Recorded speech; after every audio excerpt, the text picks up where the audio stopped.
Yan po. Ito po yung setup dito sa inyo. Bali galing po ng metro. Papasok po muna dito sa cistern.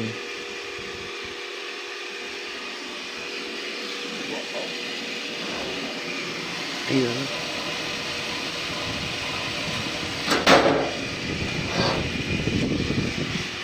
Yan.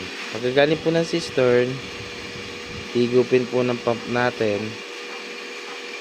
Tapos po dadaan sa multimedia para sa taste, color, odor ng tubig.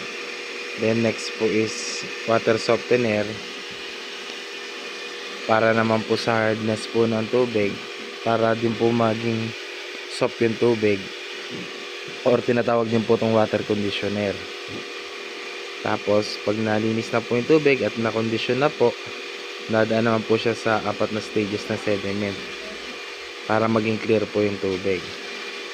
So ito po is 20 micron, sunod is 10 micron, 5 micron, then 1 micron. Yun po, papino po siya ng papino para po pagpasok ng bahay malinis na.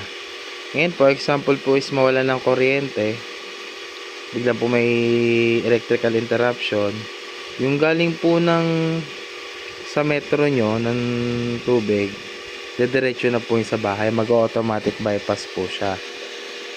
Nadedetect po ng nilagay namin sensor na walang kuryente, kusa na pong papasok yung galing sa metro papunta sa bahay, para magiging back to normal po siya nung wala pa tayong setup. May ganun po kaming kinabit dyan.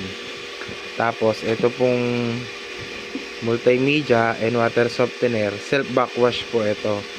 Bali automatic po siya nagsa-self cleaning.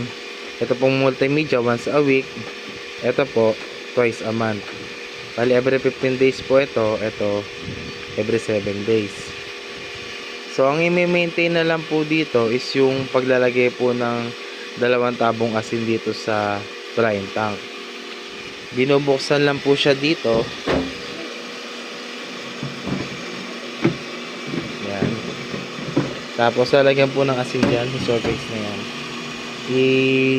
Sasalin lang po dito yung 2 tabong asin.